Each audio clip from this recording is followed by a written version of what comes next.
오늘 설교 제목이 좀 낯설다고 느끼시는 분이 계실 것 같습니다. 황금률이 뭔가 이런 생각을 하면서 참 낯설다 이렇게 느끼시는 분이 계실 것 같은데요. 황금률이라고 하는 것은 황금은 다 알죠. 율이라고 하는 것은 율법, 황금율법이라는 합성어라고 보시면 됩니다.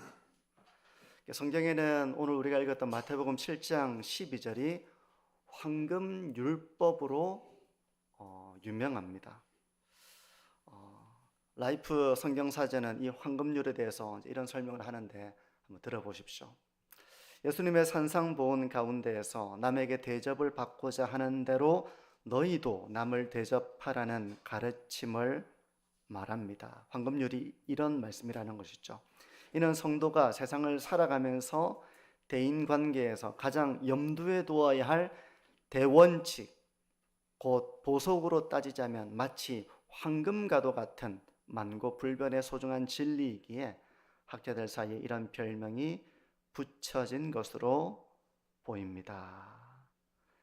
그러니까 대인관계의 원칙, 대원칙, 다른 사람을 대할 때 가장 큰 원칙이 되는 말씀이 바로 남에게 대접받고자 하는 대로 대접하라는 것입니다. 가정주일에 이 본문을 이제 설교하려고 하는 배경에는요, 무엇보다 하나님의 말씀을 나 자신에게 적용해 봐야 되겠다, 이제 그런 의도에서 이 본문을 좀 생각해 보게 되었습니다. 무슨 의미인가 하면요, 이제 성경에는 아내들이 남편에게 어떻게 하라고 말씀합니까? 복종하라고 말씀하고 있잖아요. 그래서 복종하라는 이 말씀을 가지고 남편은 아내를 전혀 만약입니다. 배려하지 않으면서 이 말씀을 가지고 당신 이제부터 나한테 복종해야 돼 라고 만약에 말한다면 그 말씀이 틀린 말씀은 아닌데, 그죠? 틀린 말씀은 아닌데 나에게 전혀 배려하는 마음도 없고 나를 아끼지도 않으면서 이 성경 구절을 가지고 와가지고 이제 나한테 복종해야 돼, 오늘 뭐라고 그랬어? 라고 하는 일이 일어난다면 어떻게 되겠습니까? 반대로요.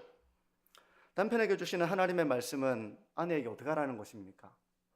사랑하라는 것이잖아요. 어떻게 사랑하라 하는가 하면 그리스도께서 교회를 위해서 자기 생명을 주신 것처럼 사랑하라고 말씀하고 있습니다. 근데 아내가 남편에게 고마운 마음을 조금 더 가지고 있지 않으면서 아니 오늘 성경 말씀에 뭐라고 그랬어요 당신? 하면서 그리스도께서 생명을 주신 것처럼 교회를 위해서 그렇게 사랑하라고 했는데 당신 지금 이런 게 나를 사랑하는 거예요? 라고 만약에 한다면 어떻게 되겠습니까? 네, 우리 교회는 그럴 분이 안 계시겠죠. 계십니까? 안 계시겠죠? 그러니까 이렇게 성경 말씀을 자기에게 먼저 적용시켜 보지 않고 도리어 성경 말씀으로 상대방을 이렇게 궁지로 몰아넣어서 내가 뭔가를 받아내려고 하는 그런 태도를 혹 우리가 장난으로라도 가질 수 있기 때문에 먼저 나 자신에게 하나님의 말씀을 적용해 보려고 하는 그런 의도에서 오늘 이 마태복음 7장 12절을 본문으로 잡게 되었습니다. 그러니까 남편이 나를 사랑해 주기를 원한다면 내가 어떻게 남편을 대해야 될까? 아내가 나에게 존중하고 존경하기를 바란다면 남편은 아내를 어떻게 대해야 될까? 이런 차원에서 오늘 이 하나님의 말씀을 가정의 원칙으로 한번 삼아보자, 그런 의도인 것입니다.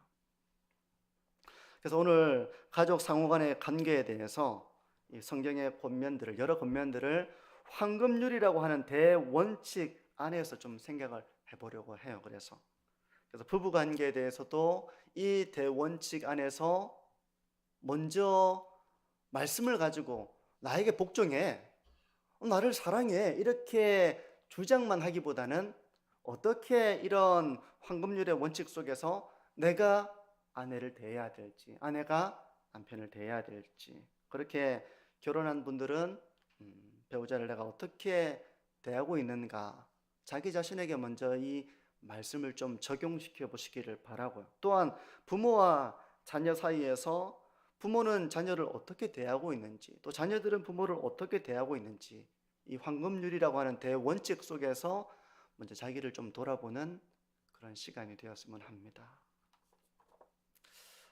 먼저 아내들에게 성경이 명령하는 것은 무엇입니까?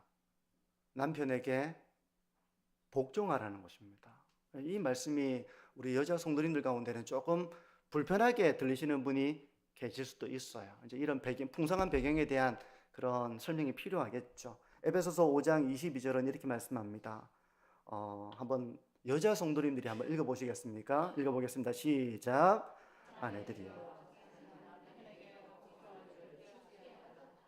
네. 이 말씀대로 아내들은 남편에게 복종해야 합니다. 이건 하나님의 명령입니다.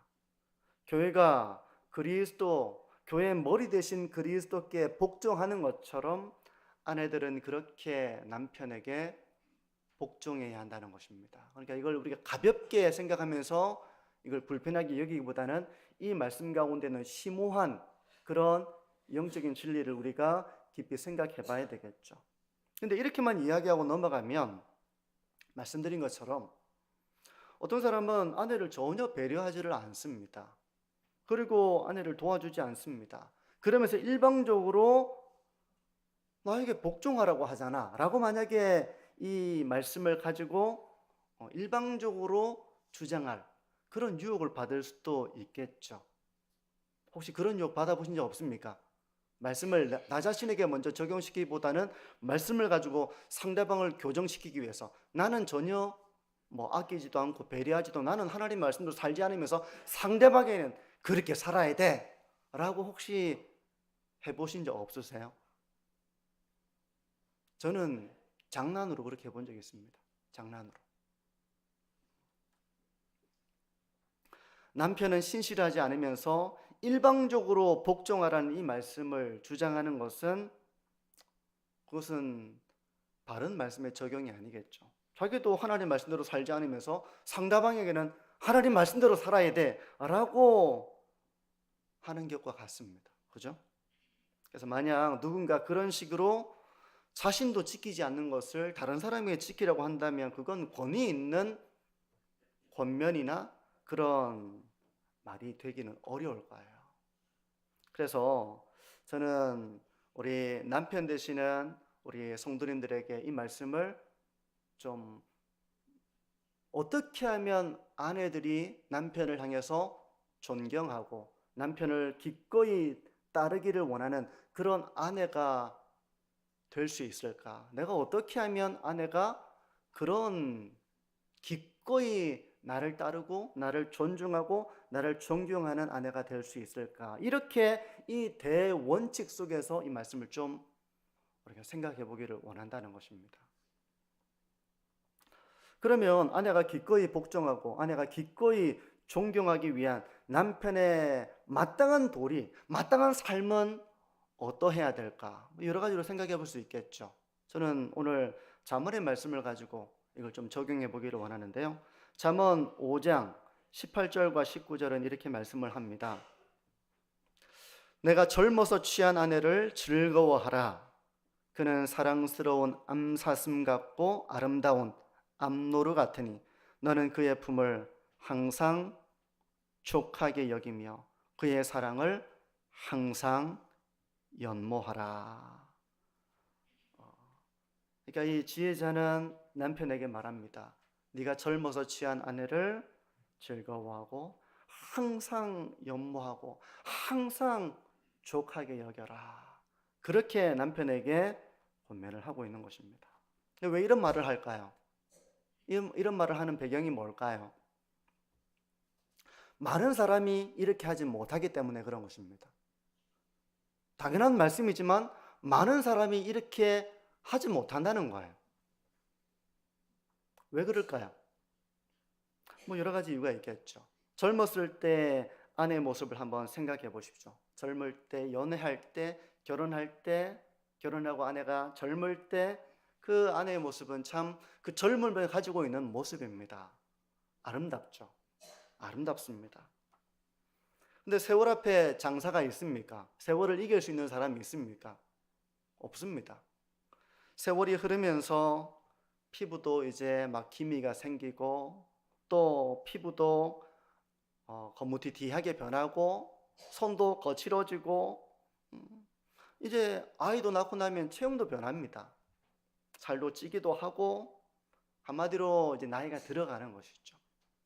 이게 일반적인 모습입니다. 이런 때에도 젊어서 취한 아내를 변함없이 사랑하라는 것입니다. 그와 함께 있는 시간을 즐거워하고 젊은 청춘 남녀가 사귈 때 어떻습니까? 늘 보고 싶은 거예요. 그죠? 늘 보고 싶고 이야기하고 싶고 그래서 전화를 1시간, 2시간 통화하고 또 문자하고 또 전화하고 뭐 그게 연속입니다. 함께 하고 싶다는 것이죠. 그 시간이 너무 즐겁다는 거예요. 그것처럼 젊어서 취한 그 아내와 평생에 그렇게 그 사랑을 연모하고 족하게 여기고 즐거워하고 그렇게 살아가는 남편이 되라는 것입니다. 어떻습니까? 이런 남편의 사랑을 경험하는 아내가 있다고 한번 생각해 보십시오. 이런 남편의 사랑과 진심과 변함없는 연모하는 마음, 세월이 지났는데도 그 사랑이 식지 않는 거예요. 아이 낳고 나이도 들어가고 그러면서 젊을 때 그 자신감을 잃어가기도 하고 그럴 수 있잖아요. 그런데도 남편은 변함없이 당신이 너무 좋아. 우리 같이 이야기합시다. 오늘 어떻게 보냈어요? 이렇게 변함없이 아내와 함께하는 그 시간을 너무 즐거워하는 남편이 있다고 생각해 보는 것입니다. 어떻습니까? 아내를 아끼고 아내를 도와주고 섬기고 이러면 아내는 남편이 어떻게 보이겠습니까? 너무 존경스럽지 않겠습니까? 존경스럽죠. 이 사람이 정말 나를 아껴줘. 정말 나를 변함없이 사랑해줘. 너무 고마운 사람이야. 하면서 그 우러나오는 마음으로 남편을 따르려고 하는 그런 마음이 생기는 거예요. 그러므로 아내가 자기를 따르고 나를 존중하고 나를 존경하기를 원한다면 이렇게 젊었을 때처럼 그리고 연애할 때처럼 사랑이 식지 않고 사랑의 마음이 차고 넘쳐서 아내를 대하는 남편이 되는 것입니다. 어떻습니까? 우리 결혼하신 남자 성도 여러분, 젊어서 사랑했던 그 아내, 시간이 지나고 세월이 흘러도 변함없이 아내와 함께하는 시간을 즐거움으로 삼고 족하게 여기고 아내를 변함없이 연모하는 그런 멋있는 남편들이 다 되시기를 축복합니다. 네, 썰렁하네요 분위기가. 다시 한번 해볼게요. 우리 남자 성도 여러분 지금 대답을 하셔야 돼요. 젊어서 취한 그 아내가 나이가 들고 피부가 쭈글쭈글해지고 그리고 젊을 때 그 젊음을 잃어버리고 겉모습으로는 그때 그 아름다움이 없다 할지라도 마음으로는 더 깊은 사랑을 경험하고 함께 있는 것이 즐겁고 아내를 아껴주고 사랑하는 그런 남편들이 다 되시기를 축복합니다.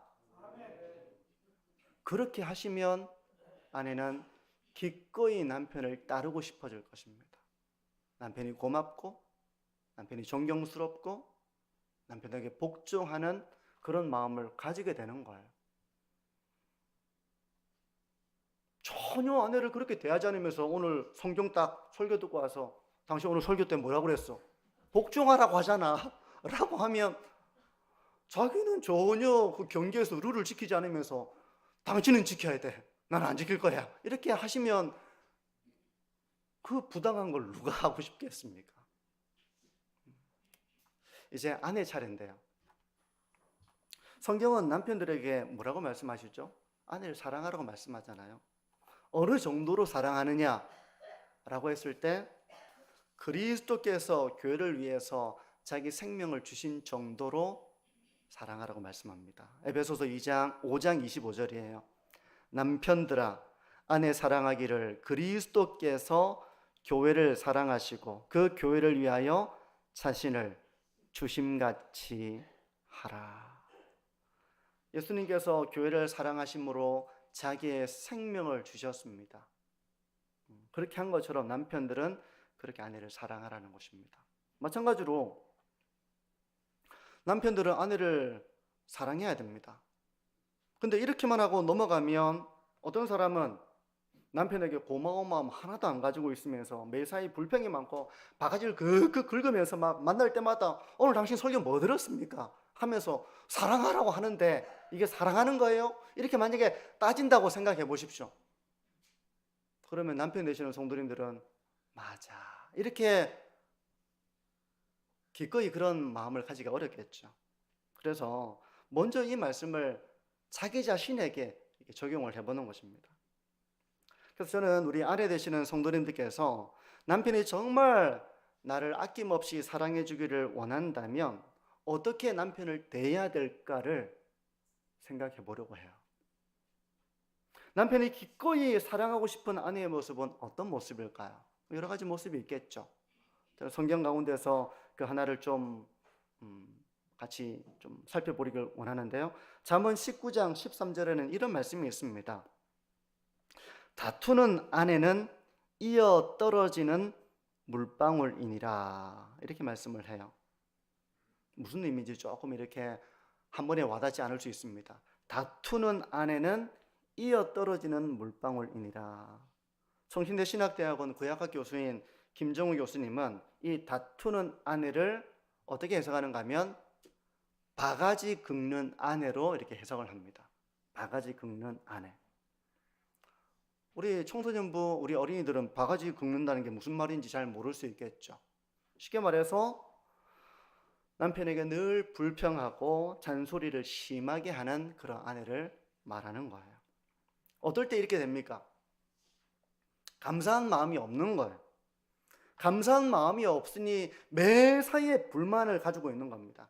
매사에 불만을 가지고 있으니 필요 이상으로 참견을 하면서 잘못을 지적하고 그렇게 하는 것이 바가지를 긁는 것입니다. 어떤 의미인지 아시겠죠? 고마운 마음이 전혀 없어요. 그래서 매사에 참견하고 불평하고 당신이 말이야 이렇게 하면서 막 그렇게 잔소리를 하고 불평을 늘어놓는 것이 바로 바가지 긁는 것입니다. 이런 아내가 있는 집은 마치 이어서 떨어지는 물방울 같이 집에 지금 물이 새고 있는 것입니다. 비가 오는데. 지붕에서 비가 새면 어떻습니까? 집이 쉴 수가 없잖아요.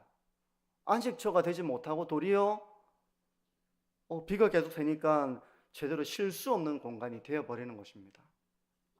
그런데 만약 집에만 가면 아내가 이렇게 고마운 마음이 없이 사사건건 참견하고 필요 이상으로 지적하고 또 신경질을 내고 불평을 하고 가만히 있는데 와가지고 막 격동시키고 그렇게 하면 남편이 집에 가기가 어떻겠습니까? 아, 집에 가고 싶다 이런 마음보다는 어떻게 하면 집에 좀 늦게 들어갈까? 왜냐면 집에 들어가면 비가 새는 집처럼 안식을 가지지 못하니까 다투는 아내가 있는 집은 남편에게는 부담스럽다는 것입니다. 그래서 잠언 25장 24절은 이렇게 말씀을 해요. 다투는 여인과 함께 큰 집에서 사는 것보다 음막에서 혼자 사는 것이 나으니라. 왜 이런 잠언이 있는가 이거 생각을 해보는데 이런 집이 있기 때문에 사실 이런 또 지혜자의 잠언이 있는 거겠죠. 아내 되시는 성도 여러분, 남편이 자신을 희생하여 사랑하고 싶은 아내가 되기 위해서 노력하는 지혜로운 아내들이 되시기를 바랍니다. 몇 분만 하겠다고 하시는데 다 하셔야 돼요. 나는 노력 한 개도 안 하는데 상대방만 나한테 잘해주기를 원하는 마음을 가진다면 그거 되겠습니까? 아무도 그런 관계를 원하지 않아요. 완벽한 사람은 없습니다. 아내 되시는 성도 여러분, 같이 살다 보면 흠도 보이고 부족함도 보이고 하겠죠. 그렇다 하더라도 가족들을 위해서 희생하는 남편의 수고와 헌신을 생각해 보십시오. 아침마다 일어나서 출근하고 출근해서 하루 종일 일하면서 그 가족들 먹여 살리겠다고 싫은 소리도 듣고 힘든 일도 겪고 꾹 참고 인내하고 몸이 아파도 출근하고 하는 그런 남편의 수고 헌신을 한번 마음에 생각해 보십시오. 그러면 감사한 마음을 가질 수 있을 거예요. 그런 감사한 마음을 가지고 남편을 대하는 지혜가 우리 아내에게는 필요하다는 것입니다. 그리고 현재 주어진 삶에 만족하는 거예요. 다른 사람과 비교하는 건 정말 해서는 안 되는 일 중에 하나잖아요. 그죠? 다른 집은 어떤데 이런데 저런데 하면서 막 바가지를 긁는 그런 모습이 아니라 여보 너무 수고 많았어요. 참 당신이 이렇게 수고를 하니까 이렇게 우리가 참 편안하게 살 수 있는 것 같아요. 참 요즘 너무 마음이 편안하고 고마워요. 이런 얘기 혹시 하시는 우리 여자 성도님들 계십니까? 그럼 그분은 정말 남편들이 막 진짜 자기 생명을 바쳐서 사랑하고 싶어질 겁니다. 이렇게 나를 인정해 주다니, 나의 수고를 이렇게 알아주다니 너무 고마워 하면서 자기의 생명을 바쳐서 사랑하고 싶은 아내가 될 겁니다. 우리 여자 성도님들에게 질문을 드립니다. 현재 주어진 삶 가운데 만족하시고 뭔가 불만에서 비롯된 잔소리와 다투는 소리가 아니라 남편을 향해 고마운 마음을 가지고 남편이 하는 어떤 인정할 만한 것을 인정하고 감사하고, 그래서 남편이 쉴 수 있는 공간으로 집을 여길 수 있도록 현숙한 그리고 지혜로운 아내들이 되시기를 축복합니다. 네. 우리 여자 성도님들도 별로 대답을 잘 안 하신데 이대로 계속 갈겠다는 겁니까? 네. 별로 타협하고 싶지 않다, 그런 겁니까? 네. 이 대원칙을 생각하십시오. 내가 사랑받는 사람이 되기 위해서 노력해야지, 내가 존중받는 사람이 되기 위해서 노력해야지. 그거는 자기는 지키지 않고 상대방에만 일방적으로 이렇게 요구하는 사람이 되어서는 안 되는 것이죠. 이제 부모와 자녀의 관계에 대해서 생각해 보려고 합니다. 이 부분은 좀 상대적으로 간단하게 좀 정리를 해볼게요. 자녀들은 부모를 어떻게 대해야 됩니까? 성경이 말씀하시기를 에베소서 6장 1절은 이렇게 말씀합니다. 자녀들아, 주 안에서 너희 부모에게 순종하라. 이것이 옳으니라. 이 말씀을 가지고 자녀들을 향해서 오늘 예배 드리고 나서 느낀 거 없어? 오늘 성경에 뭐라고 말씀하든 하면서 자녀들에게 부모에게 순종하라고 하지 하면서 순종만을 요구한다면 그것은 지혜로운 부모의 모습은 아닐 거예요. 그러니까 부모는 자녀들이 기꺼이 공경하고 싶은 그런 모습을 보여야 하는 것이죠. 자녀들이 순종하고 싶은 그런 영적인 권위를 가지고 자녀를 대해야 하는 것입니다. 그런 부모의 모습은 어떤 모습이어야 할까요? 고린도전서 11장 1절은 이렇게 말씀합니다. 내가 그리스도를 본받는 자가 된 것 같이 너희는 나를 본받는 자가 되라. 바울이 고린도 교회 성도들에게 하는 말입니다. 내가 그리스도를 본받는 것처럼 너희들은 나를 본받거라. 그렇게 말하고 있는 것이죠. 그러니까 자녀들이 보고 배울 수 있는 어른이 될 때 자녀들은 보고 배울 뿐만 아니라 그 참된 권위 아래에서 순종하려고 하게 됩니다. 순종하려고 하게 됩니다. 자녀들이 볼 때에도 맞는 말씀이지, 오라, 맞아, 내가 잘못했어 라고 느껴져야지 순종하는 것이지, 자녀가 전혀 공감할 수 없고 성경적으로도 전혀 인정할 수 없는 것을 부모가 하라고 명한다고 그 권위 가운데서 자녀들이 기꺼이 순종하기는 어려울 것입니다. 그래서 부모가 자녀들을 지혜롭게 대하는 모습은요, 때로는 훈계도 하고 징계도 해야 합니다. 하지만 그것이 부모의 어그러진 욕심에서 비롯된 훈계나 징계가 되어서는 안 된다는 것이죠. 부모가 감정적으로 자녀들을 대하는 화풀이의 대상이 되어서도 안 된다는 거예요. 에베소서 6장 4절은 이렇게 말씀합니다. 또 아비들아 너희 자녀를 노엽게 하지 말고 오직 주의 교훈과 훈계로 양육하라. 좋은 부모가 된다는 것은 어려운 일입니다. 그렇습니다. 겸손히 하나님의 지혜를 구하면서 우리 부모된 우리가 먼저 예수 그리스도를 닮아가야 됩니다. 그래서 자녀들에게 네가 이렇게 해야지, 이렇게 나를 본받으라 라고 말하면서 본받을 만한 교훈과 훈계와 책망과 징계를 해나가는 것이 좋은 부모, 권위 있는 부모의 모습일 거예요. 우리 사랑하는 부모님 되시는 성도 여러분, 자녀들을 대하실 때 어리석은 부모의 모습이 아니라 참 지혜롭고 권위 있는 모습으로 자녀들에게 기꺼이 너희들이 이렇게 살면 좋겠구나 라고 본받을 만한 그런 어른의 모습으로 자녀들을 지도하시고 자녀들을 대하실 수 있는 우리 모든 부모 세대들이 되시기를 축복합니다. 그렇게 하면 자녀들은 기꺼이 순종하고 싶어지는 것이죠. 맞아, 내가 왜 이렇게 어리석을까? 보고 배우고 본받을 수 있는 것입니다. 끝으로 자녀들에게 주는 말씀인데요, 부모가 자녀를 노엽게 하지 않고 오직 주의 교훈과 훈계로 양육하려고 하니까 자녀들은 어떤 마음을 가질 수 있습니까? 이거 인내심 테스트하는 것도 아니고 막 자기 마음대로 하고 막 부모를 노엽게 하면서도 아빠, 엄마 온유하게 이렇게 노엽게 하지 말고 나 화나게 하지 마세요. 응? 이럴 때도 참고 주의 교훈과 훈계로만 저를 대해야 해요. 만약에 자녀들이 이렇게 이야기한다면 어떻게 되겠습니까? 만약 이렇게 성경 말씀을 말한다면 그것은 성경의 말씀을 따르는 자가 하는 말이 아니라 자기는 성경 말씀을 전혀 따르지 않으면서 성경으로 성경 말씀을 이용하는 행위에 불과할 것입니다. 오히려 성경은 자녀의 잘못된 행동을 고치기 위해서 힘써야 한다는 사실을 강조하고 있습니다. 어떻게 힘써야 하는가? 잠언 23장 13절은 이렇게 말씀을 해요. 아이를 훈계하지 아니하려고 하지 말라. 채찍으로 그를 때릴지라도 그가 죽지 아니하리라.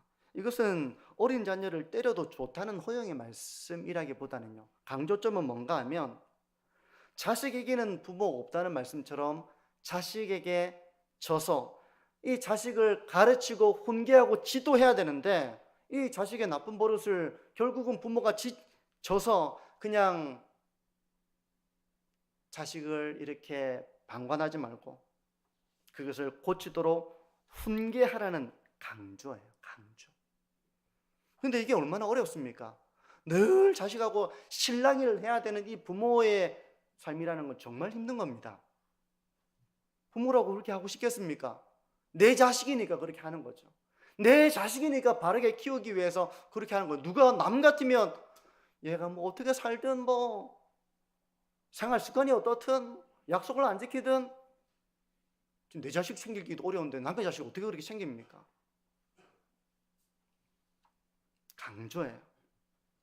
그러니 자녀들은 부모가 이렇게 자신을 대하지 않도록, 부모가 막 노여움 가운데서 이렇게 훈계하고 가르치지 않도록 자녀들은 스스로 훈계를 받고 교훈을 받아야 되는 것입니다. 자신은 잘못을 고치지 않으면서 왜 저한테 이렇게 대하십니까? 라고 하는 자녀가 아니라 기꺼이 자기의 잘못을 고쳐나가는 삶을 자녀들은 살아나가야 한다는 것입니다. 부모가 훈계할 때가 있죠. 부모가 교훈할 때가 있습니다. 부모가 아니면 그런 교훈과 훈계를 해주는 사람은 없어요. 그러므로 그런 말을 들을 때에도 부모를 업신여기지 않아야 되는 것입니다. 겸손히 그것을 마음에 듣고 새길 수 있어야 되고 자기의 나쁜 버릇을 고쳐 나갈 때 부모는 그런 자식의 모습을 보면서 그 자녀의 모습이 참 귀하구나 바라보면서 자녀를 온유하고 따뜻하게 대할 수 있게 되는 것이죠. 자녀가 늘 거짓말하고 자기는 부모에게 업신여기고 싫은 티를 팍팍 내고 부모의 말을 전혀 듣지 않고 하면 그 인내심 테스트를 부모가 어떻게 견딥니까? 소리가 커지죠. 그러니까 부모님들이 변함없이 온유하고 따뜻하게 이 자녀를 사랑함으로 품어낼 수 있도록 자녀도 그렇게 노력해야 하는 것입니다. 이건 어린 자녀에 대한 것이겠지만 이제 자녀가 장성해도 자기가 장성했다고 컸다고 부모에게 함부로 예의 없이 말하고 그렇게 해서는 안 되죠. 언제든 부모에게 예의를 가지고 공경하는 마음을 가지고 내가 비록 커서 내 가치관이 형성돼 있고 부모님이 나의 생각이 다르다 할 때에도 기본적으로 지켜야 될 존중이 있는 것입니다. 우리 자녀된 우리 형제 자매 여러분, 부모님께 그런 예의를 지키고 존중하는 마음으로 부모님을 대할 수 있는 지혜로운 자녀된 모든 분들이 되시기를 축복합니다. 이게 대원칙입니다. 근데 우리는 이제 이런 황금률을 잊어버린 채 자신은 자기의 도리를 하지 않으면서 상대방만 그 도리를 해주기를 바라는 마음을 가질 때가 있습니다. 그런 욕심을 가질 때가 있죠. 성도 여러분, 대접받고자 하는 대로 다른 사람을 대접하라는 이 황금과 같은 원칙을 새겨서 어떻게 하면 아내가 나를 정말 잘 따를 수 있을까? 내가 어떻게 하면 그런 남편이 될 수 있을까를 생각하는 것이 바로 부부 사이에 우리가 먼저 세워나가야 될 대원칙입니다. 어떻게 하면 남편이 나를 변함없이 사랑하고 아껴주고 나를 위해 헌신하는 그런 사람이 될 수 있을까? 아내에게 주어진 현숙함과 지혜가 필요한 부분이 바로 그 부분이에요. 부모들이 자녀된 우리를 언제나 부드럽고 따뜻하게 대해주기를 기대한다면 어떻게 자녀로서 부모를 대해야 될까를 생각해야 되죠. 그런 지혜로운 자녀들이 되시기를 바랍니다. 그리고 그 반대도 마찬가지죠. 자녀들이 어떻게 나를 대해주기를 바라는 그 마음을 가진 그대로 자녀들을 지혜롭게 대할 수 있는 이런 우리의 삶이 필요한 것입니다. 성도 여러분, 오늘 우리가 어린이줄과 어버이줄을 합쳐서 가정줄로 지키는데요, 이런 서로의 가족들과의 관계를 지켜나가는 대원칙으로서 이 황금률을 마음에 잘 새겨보시기를 바랍니다. 그래서 뭔가 일방적으로 주장하고 요구하고 가르치고 하는 그런 모습이 아니라 내가 먼저 이 대원칙 속에서 어떤 부모가 되어야 될지, 어떤 배우자가 되어야 될지, 내가 어떤 자녀가 되어야 될지 그렇게 하나님의 말씀을 적용시켜 나가면서 지혜롭게 가정을 잘 세워나가시는 우리 모든 성도님들의 삶과 가정이 되시기를 축복합니다.